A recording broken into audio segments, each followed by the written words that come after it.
ಅದಕ್ಕೇ ಅಷ್ಟಾಂಗ ಯೋಗ ಪದ್ಧತಿ, ಯಮ ನಿಯಮ, ಆಸನ, ಪ್ರಾಣಾಯಾಮ, ಪ್ರತ್ಯಾಹಾರ, ಧಾರಣ, ಧ್ಯಾನ, ಸಮಾಧಿ, ಇದನ್ನು ಒಟ್ಟಾರೆಯಾಗಿ ನಾವು ಅಳವಡಿಸಿಕೊಳ್ಳುವ ಪ್ರಯತ್ನ ಮಾಡಬೇಕು. ಕೇವಲ ನೋಡೋಕ್ಕೆ ಚೆನ್ನಾಗಿರುತ್ತೆ ಅಂತ ಬರೀ ಆಸನಗಳನ್ನು, ಯಾಕೆಂದರೆ ಈ ಅಷ್ಟಾಂಗ ಯೋಗದಲ್ಲಿ ತುಂಬ ಪ್ರದರ್ಶನವಾದಂಥ ಅಂಶ ಇರತಕ್ಕಂಥದ್ದು ಆಸನಗಳಿಗೆ. ಒಳ್ಳೆಯದು, ಯಾಕೆಂತ ಹೇಳಿದ್ರೆ ಆಸನಗಳಿಂದಲೇ ಹೆಚ್ಚು ಜನ ಯೋಗದ ಕಡೆಗೆ ಆಕರ್ಷಿತರಾಗ್ತಕ್ಕಂಥದ್ದನ್ನು ನಾವು ಕಾಣ್ತಾ ಇರ್ತೀವಿ. ಒಳ್ಳೆಯದು, ಆದರೆ ಅಲ್ಲೇ ನಿಲ್ಲಬಾರ್ದು. ಅದಕ್ಕೆ ನಾವು ಪೂರಕವಾಗಿ ನಮ್ಮ ಜೀವನ ನಡೆಸುವ ರೀತಿಯನ್ನು ಪತಂಜಲಿಗಳ ಪ್ರಕಾರ ನಾವು ನಡೆದುಕೊಂಡ್ರೆ ಆಗ ಪ್ರಾಯಶಃ ನಮ್ಮ ಜೀವನ ಚೆನ್ನಾಗಿರುತ್ತೆ. ಇದನ್ನು ಸ್ತ್ರೀಯರಂತೂ ಅಗತ್ಯವಾಗಿ ಮಾಡಬೇಕು.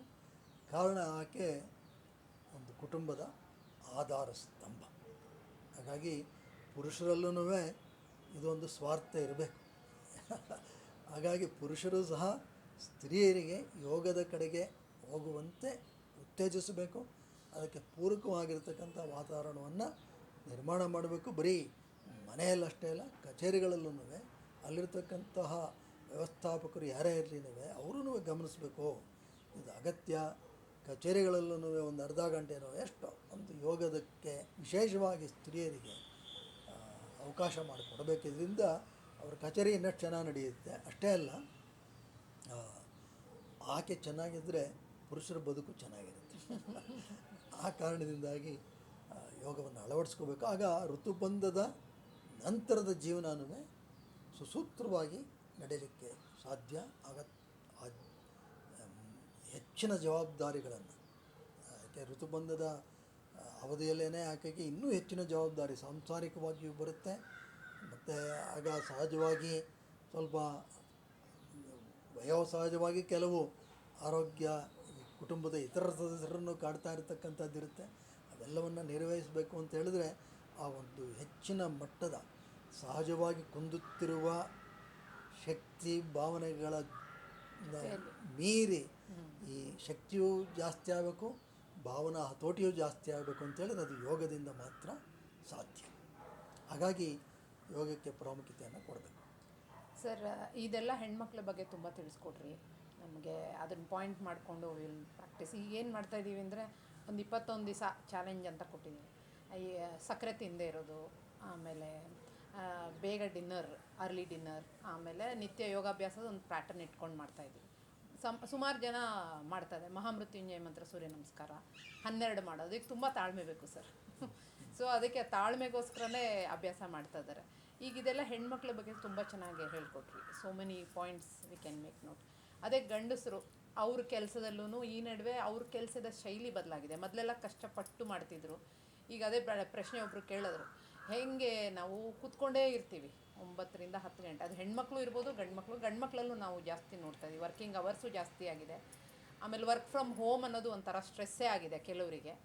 ಸೊ ಅವರು ಲಾಂಗ್ ಸಿಟ್ಟಿಂಗ್ ಅವರ್ಸು, ಆಮೇಲೆ ಟ್ರಾವೆಲಿಂಗ್ ಮಾಡ್ತಾ ಇರ್ತಾರೆ ಕೆಲವು ಸತಿ.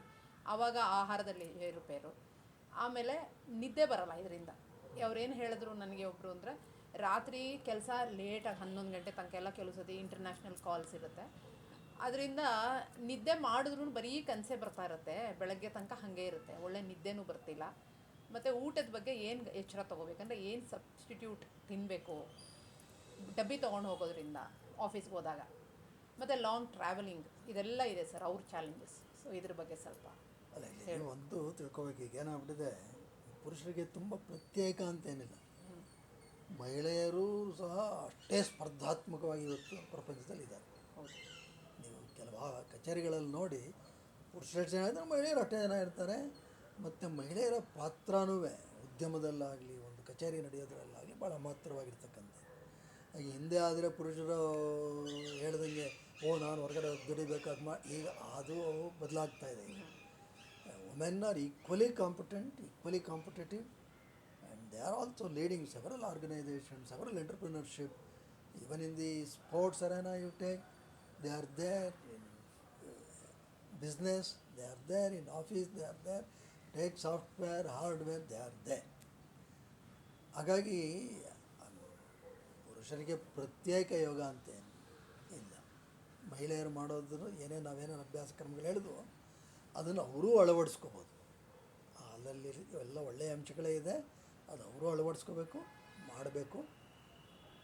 ಮತ್ತು ನಿಜ, ಕೆಲವು ಉದ್ಯೋಗಗಳಲ್ಲಿ ವಿಶೇಷವಾಗಿ ಹೆಚ್ಚು ಒಂದು ಊರಿಂದ ಇನ್ನೊಂದು ಊರಿಗೆ ಹೋಗೋದಿದ್ದರೆ ಸಹಜವಾಗಿ ಅದನ್ನು ಪುರುಷರು ಹೆಚ್ಚು ನಿರ್ವಹಿಸ್ತಕ್ಕಂಥದ್ದು ಹೌದು, ಅದಿದೆ, ಅದು ಇರಬೇಕು.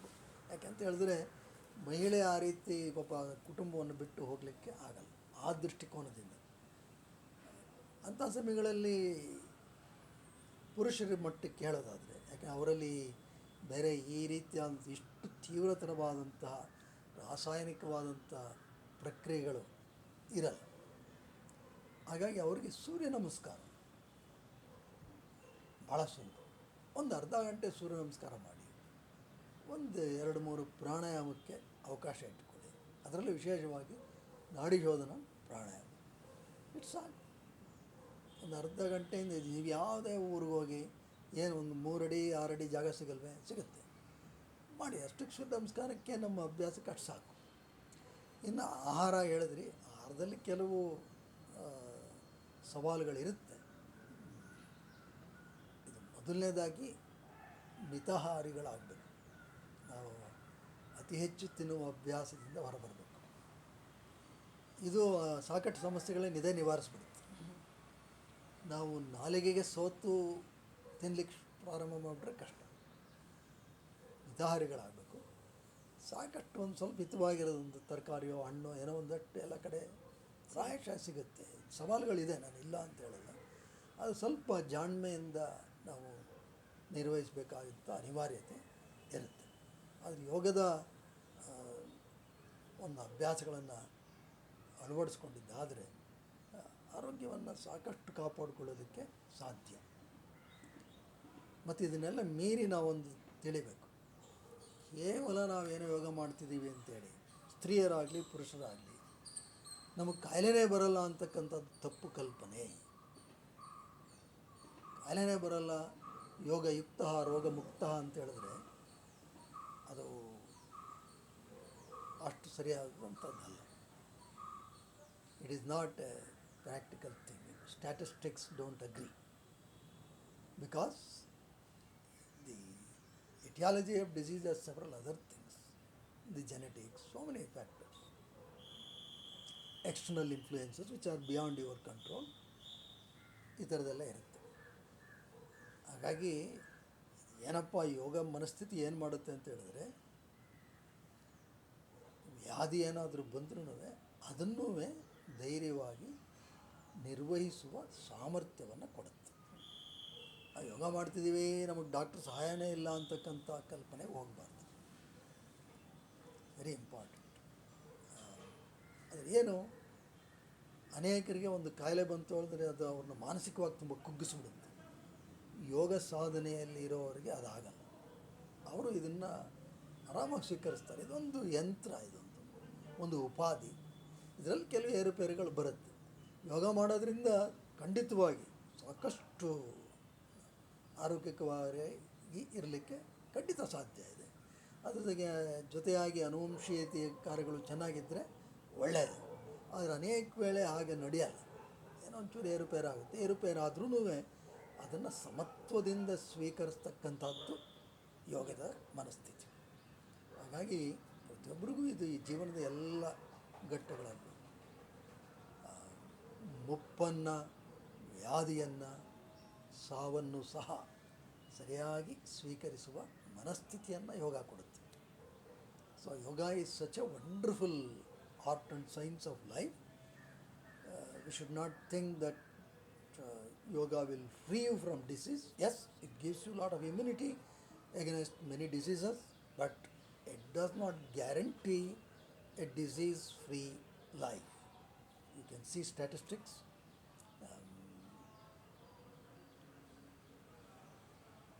You cannot say that because you do yoga you will not get any disease. That is not correct, because there are several other factors, genetics and external influences, so many things. Today, pollution is everywhere, and you don't know what you ingest. So all these things are there. But what it gives is that kind of a state of mind where you can accept things. For example, lot of people, when they go for some health checkup, sugar level, little variation, they get so much of fear and so much stress.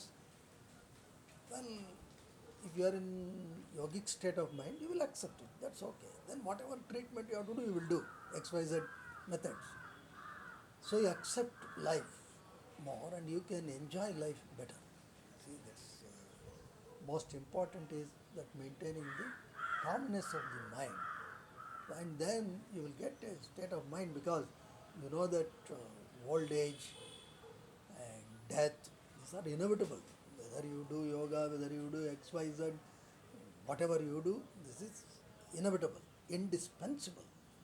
The whole point, what happens in yogic training, yogic protocols, yogic methodologies as proposed by Seth Patanjali, if you practice, you will accept, you will go through even these phases very peacefully. You have no complaints. Sir ಇದು ತುಂಬ ಚೆನ್ನಾಗಿತ್ತು sir point. ಈಗ ನೀವು ಸಾಮಾನ್ಯ ನಾವು ಕ್ಲಾಸಲ್ಲೆಲ್ಲ ನೀವು ತುಂಬ ಸದ್ಗ್ರಂಥಗಳ ಬಗ್ಗೆ ಹೇಳ್ತಾ ಇರ್ತೀರ. ಈಗ ನಾವು ಪತಂಜಲಿ ಯೋಗ ಸೂತ್ರದ ಬಗ್ಗೆನೇ ಯಾರಿಗಾರ ಹೇಳ್ಕೊಡೋಕ್ಕೆ ಅಭ್ಯಾಸ ಮಾಡೋಕ್ಕೆ ಮಾಡಿದ್ರೆ ಆಸನ ಮಾಡೋಣ ಅಂತ ಹೇಳ್ತಾರೆ.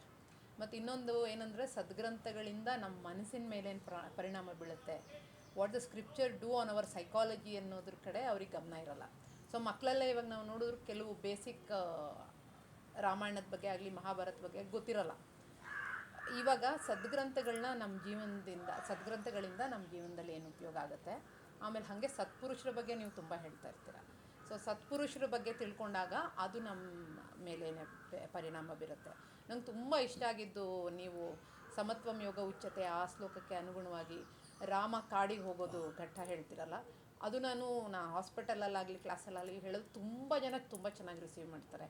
ಸೊ ಏನಂದರೆ ಭಗವದ್ಗೀತೆ ರಾಮಾಯಣ ಎಲ್ಲ ಗೊತ್ತಿದೆ, ಅದು ನಮ್ಮ ಜೀವನಕ್ಕೆ ಹೇಗೆ ಉಪಯೋಗ ಆಗುತ್ತೆ ಅಥವಾ ದೊಡ್ಡ ಪುರುಷರ ವ್ಯಕ್ತಿತ್ವ ನಮ್ಮ ಜೀವನಕ್ಕೆ ಹೇಗೆ ಇದಾಗುತ್ತೆ ಅದ್ರ ಬಗ್ಗೆ ಸ್ವಲ್ಪ ತಿಳಿಸ್ಕೊಡಿ. ಇದೆಲ್ಲ ನಾವು ತಾಯಿಯಿಂದ ಕಲಿತ ಪಾಠ. ತಾಯಿ ಏನು ಮಾಡ್ತಾಳೆ, ಒಂದು ಮಗುಗೆ ಓದು ಓದು ಅಂತ ಹೇಳ್ತಾಳೆ. ಪಾಪ ಏನು ಮಾಡ್ತಾಳೆ, ನಿನಗೆ ಇಷ್ಟವಾದ ಕೇಸರಿ ಬಾತ್ ಮಾಡಿದ್ದೀನಿ, ತಿನ್ಬಿಡು, ಓದಬೇಕು ನೀನು. ಸೊ ಪಾಪ ಮಗು ಆಸೆಯಿಂದ ಕೇಸರಿ ಬಾತ್ ತಿನ್ನುತ್ತೆ, ಅದಕ್ಕೆ ಋಣ ಸಂದಾಯ ಮಾಡೋದಕ್ಕೆ ಓದುತ್ತೆ. ಹಾಗೇ ಯಾರು ಆಸನ ಇಷ್ಟ ಅಂತ ಹೇಳಿದ್ರೆ ಮೊದಲು ಅದನ್ನೇ ಹೇಳ್ಕೊಡ್ಬೇಕು, ಕರಿಬೇಕು. ಆಸನ ಮಾಡಿಸ್ತಾ ಈ ವಿಷಯಗಳನ್ನು ಮೆಲ್ಲಗೆ ಹೇಳ್ತಾ ಹೋಗಬೇಕು. ಅದು ಪ್ರತಿಯೊಬ್ಬ ಜವಾಬ್ದಾರಿಯುತ ಯೋಗ ಶಿಕ್ಷಕನ ಅವಶ್ಯಕತೆ. ಅದು ಮಾಡಬೇಕು. ನಾವು ಇಲ್ಲಿ ಬರ್ತಕ್ಕಂಥ ವಿದ್ಯಾರ್ಥಿಗಳಿಗೆ ಅವ್ರು ಬರೀ ಆಸನನೇ ಬೇಕು ಅಂತ ಬಂದ್ರೂ ನಮ್ಮ ಜವಾಬ್ದಾರಿ ನಾವು ಮಾಡಲೇಬೇಕು. ಅದನ್ನು ಅಳವಡಿಸ್ಕೋಬೇಕು. ಮತ್ತು ಖಂಡಿತವಾಗಿ ಸದ್ಗ್ರಂಥಗಳಲ್ಲಿ ಇರತಕ್ಕಂಥದ್ದು ರಾಮಾಯಣ, ಮಹಾಭಾರತ, ಇದು ಯಾವುದೇ ತಗೊಳ್ಳಿ, ಭಾಗವತ, ಇಲ್ಲೆಲ್ಲ ಜೀವನದಲ್ಲಿ ನಾವು ಎದುರಿಸಬಹುದಾದಂಥ ಎಲ್ಲ ಸಮಸ್ಯೆಗಳು ಅಲ್ಲಾಗಲೇ ನಡೆದಿದೆ. ಅಲ್ಲಿ ಅದಕ್ಕಿಂತ ತೀವ್ರತರವಾಗಿ ಈಗಾಗಲೇ ಹೇಳಿದ್ರು, ರಾಮ ಕಳ್ಕೊಂಡಿದ್ದೇನು ಸಾಮ್ರಾಜ್ಯ ಅಲ್ವೇ. ನಾವು ಕಳ್ಕೊಂಡ್ರೆ ಏನು ಕಳ್ಕೊಳ್ಳೋಕ್ಕೆ ಸಾಧ್ಯ? ಅಯೋಧ್ಯ ಸಾಮ್ರಾಜ್ಯಕ್ಕಿಂತ ಹೆಚ್ಚಿನ ನಮ್ಗೆ ಕಳ್ಕೊಳ್ಳೋದು ಏನಿಲ್ಲ. ಯಾಕೆಂದರೆ ಕೊಡೋಕ್ಕೆ ಯಾರು ಇರಬೇಕು. ಹಾಗಾಗಿ ನಾವು ಅದಕ್ಕೆ ಹೋಲಿಕೆ ಮಾಡೋದು, ನಾವು ಕಳ್ಕೊಳ್ಳೋದು ಏನೇ ಕಳ್ಕೊಂಡ್ರೆ ಅಲ್ಪ. ಅಂಥ ಸಾಮ್ರಾಜ್ಯವನ್ನು ಕಳ್ಕೊಂಡ್ರೆ ರಾಮ ಆರಾಮಾಗಿದೆ. ಮತ್ತು ಅದನ್ನು ಕಳ್ಕೊಳ್ಳೋಕ್ಕೆ ಕಾರಣಗಳಾದಂಥ ಕೈಕೇಯಿ, ರಾಮ ವನವಾಸಕ್ಕೆ ಹೋಗ್ಬೇಕಾದ್ರೆ ಆಕೆ ಕಾಲಿಗೆ ಬೀಳ್ತಾನೆ. ಇದು ಅಂದರೆ ದ್ವೇಷ ಅಂತಕ್ಕಂಥದ್ದೇ ಇಲ್ಲ, ಅದು ರಾಮನ ವೈಭವ. ಈ ಕಥೆ ಕೇಳಿದಾಗ ನಮಗೆಲ್ಲ ತಟ್ಟುತ್ತೆ, ಓಹೋ, ನಾನು ಯಾಕೆ ದ್ವೇಷ ಮಾಡ್ತಿದ್ದೀನಿ, ಯಾವುದಕ್ಕಾಗಿ? ಮತ್ತು ರಾಮನಿಗೆ ಕಷ್ಟ ಬಂದಿದೆ, ನನಗೆ ಕಷ್ಟ ಬರಬಾರ್ದು ಅಂದ್ರೆ ಏನು? ಅವನೇ ಹೇಗೆ ಎದುರಿಸ್ದ, ನಾನು ಹಾಗೆ ಇರ್ತೀನಿ ತಾಳ್ಮೆಯಿಂದ. ಅದು ಆಮೇಲೆ ರಾಮನಿಗೂ ಒಳ್ಳೆಯದಾಯಿತು, ಮತ್ತು ರಾಜನಾದ. ಆಗ ನಮಗೂ ಒಂದು ಭಾವನೆ ಬರುತ್ತೆ, ಈಗ ಕಷ್ಟ ಬಂದಾಗ ಸ್ವಲ್ಪ ಸಹನೆ ನಿಂತಿರಬೇಕು, ತಡ್ಕೊಳ್ಳೋಕ್ಕೆ ಸಾಧ್ಯ ಆಗುತ್ತೆ ಅಂತ ಕಥೆಗಳು ಯಥೇಚ್ಛವಾಗಿದೆ. ಮತ್ತು ಸತ್ಪುರುಷರ ಬಗ್ಗೆ ಹೇಳ್ತಕ್ಕಂಥದ್ದು, ಒಬ್ಬ ಸ್ವಾಮಿ ವಿವೇಕಾನಂದರು, ಕಂಚಿ ಪರಮಾಚಾರ್ಯರು, ಭಗವಾನ್ ರಮಣರು, ಇವ್ರ ಬಗ್ಗೆ ಹೇಳಿದಾಗೆಲ್ಲ ಅವ್ರು ಎಂಥ ಭವ್ಯವಾದ ಜೀವನವನ್ನು ಮಾಡಿದ್ರು. ಯಾವುದೇ ಅದ್ಧೂರಿತನವಿಲ್ಲ. ಇವತ್ತೊಂದು ದಿವಸ ನಾವು ಅದ್ಧೂರಿತನಕ್ಕೆ ಮಾರು ಹೋಗ್ತಾ ಇದ್ವಿ. ಏನು ಎಷ್ಟು ಎಷ್ಟು ಸರಳರು, ಏನು ಅದ್ಭುತ ಅವ್ರ ಜೀವನ ಎಂಥದ್ದು. ಕಂಚಿ ಪರಮಾಚಾರ್ಯರು ಒಂದು ವಾಹನವನ್ನು ಏರಲಿಲ್ಲ, ಅವರೊಟ್ಟಿಗೆ ಅವರು ಕಾಲ್ನಡಿಗೆಯಲ್ಲಿ ಇಡೀ ಭಾರತವನ್ನು ಸಂಚರಿಸಿದರು ಧರ್ಮ ಪ್ರಚಾರಕ್ಕಾಗಿ. ಭಗವಾನ್ ರಮಣರು ಅವರಿದ್ದಂಥ ಸ್ಥಳ ತಿರುವಣ್ಣಾಮಲೆಯಲ್ಲಿರ್ತಕ್ಕಂಥ ಅವರ ರಮಣಾಶ್ರಮ, ಆಶ್ರಮವನ್ನು ಬಿಡಲೇ ಇಲ್ಲ, ಅಲ್ಲೇ ಜೀವನ ಪೂರ್ತಿ ಕಳೆದರು, ಎಲ್ಲೂ ಹೋಗಲ್ಲ ಅಂತ. ಅಂದರೆ ಇಲ್ಲಿ ನಾವು ನೋಡಬೇಕು ಹೇಗೆ ಆ ಒಂದು ಸರಳತೆಯಲ್ಲಿ ವಿಭಿನ್ನತೆ ಇತ್ತು ಅಂತಕ್ಕಂಥದ್ದು. ಮತ್ತು ಭಗವಾನ್ ರಮಣರನ್ನೇ ತೆಗೆದುಕೊಂಡ್ರೆ ಅವ್ರಿಗೆ ಒಂದು ಮೊಣಕೈ ಮೇಲೆ ಕ್ಯಾನ್ಸರ್ ಹುಣ್ಣಾಯಿತು, ಅವರು ಆರಾಮಾಗಿ ಸ್ವೀಕರಿಸಿದ್ರು ಅದನ್ನು. ಅದಕ್ಕೇನು ಅವ್ರು ಗೊಳೋ ಅಂತ ಕಣ್ಣೀರಿಡಲಿಲ್ಲ, ಏನಿಲ್ಲ. ಅವ್ರಿಗೆ ಯಾರೋ ಒಬ್ಬರು ಭಕ್ತರು, ಏನು ಭಗವಾನ್ ನಿಮಗೆ ಹುಣ್ಣಾಗಿದೆ ಅಂದರೆ ಅವ್ರು ಹೇಳ್ತಾರೆ, ನನಗೆ ಹುಣ್ಣಾಗಲ್ಲಪ್ಪ, ನಾನು ಪರಮ ಚೈತನ್ಯ, ಈ ದೇಹನೇ ಒಂದು ಹುಣ್ಣಿಗೆ ಹುಣ್ಣಾಗಿದೆ ಅಂತ. ಇದೆಲ್ಲ ಕೇಳಿಸ್ಕೊಂಡಾಗ ನಮಗೆ ಗೊತ್ತಾಗುತ್ತೆ, ಓ ನಾವು ಈ ದೇಹವನ್ನು ನಿಜ ಯೋಗದ ಮುಖಾಂತರ ಚೆನ್ನಾಗಿ ಕಾಪಾಡ್ಕೋಬೇಕು ನಿಜ, ಆದರೆ ನಮಗೆ ಗೊತ್ತಾಗುತ್ತೆ, ಓಹೋ ಈ ದೇಹದ ಇತಿಮಿತಿ ಇದು, ನಾನು ಈ ದೇಹ ಅಲ್ಲ, ಇದನ್ನು ನಡೆಸ್ತಾ ಇರ್ತಕ್ಕಂಥ ಪರಮ ಚೈತನ್ಯ. ಇದು ಬಂದಾಗ ನಮಗೆ ಒಂದು ಮಾನಸಿಕ ಸ್ಥೈರ್ಯ ಇರುತ್ತೆ, ಇದು ಜೀವನ ನಡೆಯೋ ರೀತಿ ಅಂತ. ಹಾಗಾಗಿ ಇಂಥ ವ್ಯಕ್ತಿಗಳನ್ನೆಲ್ಲ ನಾವು ನೋಡಿದಾಗ ನಮಗೆ ಭಾಳ ಸಹಾಯ ಆಗುತ್ತೆ. So it's very important, people do come to yoga to begin with for practising postures, because postures have that exhibitive factor. That's what, when you bend, when you feel that you are flexible, when you can do Urdhva Dhanurasana, and when you can keep your tummy flat, well, all that is a definite attraction which is welcome, there is no doubt. And any responsible teacher should definitely take that aspect, but slowly induce them, just like a mother will make some nice dish which is attractive to the kid, and she says, I will make and I will give you this provided you read. So similarly we should first attract them, then slowly during the postures, maybe when you are asking them to sit in Virasana or something like that, slowly you should tell about how Sri Rama faced perhaps the huge disappointment, biggest disappointment of just previous day. Dasharatha has said, you are going to be king, all kingdom is yours. Very next day he says, Kaikeyi says, no, you have to, not only you have no kingdom, but you have to go to forest. But Rama was very, very calm. Everyone else protested, everyone blamed Kaikeyi. Rama is the only one. Then even before going to the forest, he prostrated at her feet and instructed all others to take care of Kaikeyi, not to condemn her. So see that elevated state of Rama's mind. And what do we lose in life? Can we ever, anyone, can we lose something like Ayodhya Samrajya? What we lose in life is pittance when compared to what Rama lost. So why should we grieve? That's the main point. And how he faced. Later he became king. So that's the hope. So when low things happen in life, we should be patient with what Ramayana teaches. And Bhagavata, they are all rich with such stories which help us through stories. If you give directly the Vedantic, Upanishadic things, that may not suit every mind. But at least through stories, you can give all Vedanta. That's the whole point. Similarly, Bhagavad Gita. And then talking about great personalities like Swami Vivekananda, Bhagavan Ramana, Kanchi, Paramacharya, that will all enrich our life. Look at one hand, Kanchi Paramacharya. He travelled by foot all over India, and he stayed not in any lavish places, all roadside chowtries, temples, and even when he went to the abode of kings, but he stayed in cowshed. He never entered and stayed in palace. And he travelled by foot he never got into any motor vehicle. For talking good to people, spreading the Sanatana Dharma to people. On the other hand, you see Bhagavan Ramana, who simply stuck to Tiruvannamalai in Ramanashram, never left that compound, led a very simple life. So, in simplicity, there is variety. So, this is something striking.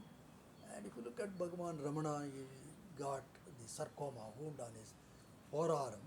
The way he took it is commendable. He knew that this is a body and the body itself is a disease, he says. Somebody told him, well, why should you get this disease? He said that I cannot get any disease as an Atma, Chaitanya. But this body, which is a disease by itself, disease has got another disease. That's what he would say. So these things will also change our perspective. And this perspective is very, very essential. Because no doubt by good living, good practice of yoga, etc., health conditions will normally be generally good, but that does not relieve you from old age and death. It's going to happen. But that acceptance, if it comes, then the way you look at life is something phenomenal. And it's very important to lead a stress-free life, notwithstanding any changing circumstances of life. That is the purpose of yoga. Sir ಒಂದು rapid fire question sir, one word ಅಥವಾ one line answers. So what is life? Life is simple. What is money? Money is illusion. So one line about see, people usually ask what is, they don't know the difference between Bhagavad Gita and Bhagavata. So just one line about both. Bhagavad Gita in shlokas conveys what is life. Bhagavata in stories conveys what is life. So how to develop interest in such books? Keep reading. And what is the book you recommend us to read? Well, there is no one particular book. One simple suggestion, of course, is take Bhagavad Gita, read at least 5 to 10 shlokas with their simple meaning. More importantly, contemplate on them. That's good enough. Daily you keep doing, keep on doing. Initially you may not understand, it doesn't matter. Keep on doing, you will see the effect. Bhagavad Gita has to slowly go into you. So every day, what do you recommend for practice? Set of asanas practice. It's difficult to say this. If you cannot do anything at all, at least sun salutation, Surya Namaskara, because it is a complete body-mind program. Then some basic breathing techniques, especially Nadi Shodhana, Pranayama, abdominal breathing, Nadi Shodhana, Pranayama. This is good enough. More interestingly, in your day-to-day life, are you following Yama, Niyama? And at least Ahimsa, very important. Are you harming anyone or not? Are you leading a life? You must, one principle, anyone who meets you should become better after he meets you than before he met you. That responsibility are you discharging properly? Good enough. What is the effect of smile? You will make yourself better and others also better. So that way, that is the simplest and the best investment. And what do you think about walking? Is everybody, should they do walking? Well, many people tell we are doing yoga. Now, please do walk, because that is one of the natural things. Walking has to be done. That has to be done, because otherwise you take your motor vehicles everywhere. That's bad. Try to walk. At least half an hour walk in a day is very essential. When you walk, actually, It's a good question that you asked. How you walk is very important. You can walk in a meditative state. And every step you should put it consciously and you will see things. Try to walk without interpreting anything. You are seeing the tree, you are seeing some people. Don't judge anything, don't think anything. Keep the mind purely occupied. Every step, the heel straight, toe off, right leg where is it, left leg where is it, how your hands are moving. Just pay attention to this wonderful phenomenon of walking, because walking biomechanically is a very, very complex phenomenon. It is, you are losing balance, trying and gaining balance. So it is a dynamic balancing that is taking place. Simply watch, simply be in that walking. That can be a wonderful meditative experience also. Do you recommend hearing to talks or something while walking? ಇವಾಗ earphone they use headphones and they walk. Well, sometimes if people want to do that, well, but I would not definitely recommend. I would suggest that walk consciously. It's very important. Also, given the Bangalore traffic conditions, plugging the ears, listening to something would also can be inviting dangers. So make walking a meditative practice. You want to really listen. I mean, what you are listening is important. If you are listening some good, interesting talks which elevate your life, I think that listening should be done seriously, not casually by walking or jogging. Listen carefully. That's important. Good. If you are listening some songs, etc., while jogging, please don't do that, because anyway those songs will not help you, and you are also inviting problems, and you may also causing problems because you may not hear the traffic sound or horn, and you may obstruct. So that way, I think whatever you do, better you get involved in what you are doing. So what you tell about chanting like Vishnu Sahasranama, Patanjali Yoga Sutra, any of such chantings, or traditionally what everybody has in their own family? Chanting is important, but chant with understanding, because if chanting becomes subconscious, you can automate. Mind is so powerful. You can chant Vishnu Sahasranama thinking about some MG Road, Brigade Road, or blaming somebody in your mind. Lot of self-talk can go on. Without that self-talk, if you can be focused on Vishnu and the names, and you know every name that you are pronouncing, that's a wonderful experience. What is the most important thing? Usually you tell in our every class that just sit quiet for 5 minutes. Now you have increased it to 10 minutes. So what is the effect of that stillness? Well, we love to meet many things in life, many people in life, but we somehow desist to meet our own mind.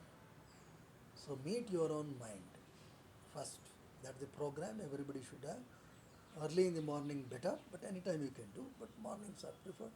10 minutes, simply become free of all gadgets. Don't even, that sound also should not hear of the SMS, WhatsApp, etc. Simply sit down. Look what your mind is doing, what kind of self-talks are going on, etc. Then it takes a lot of time to become calm, and that stillness is bliss. Stillness is God. Be still and know that you are God. The statement from Bible, this is what Bhagavan Ramana also quotes often, and this is something that we should gradually move to. And this is very, very important, especially in the modern day where people have some gadget in their hand, always looking at TV or mobile or something like that. One should get delinked and experience that the inner joy which is infinite, and it is within all of us. So stillness can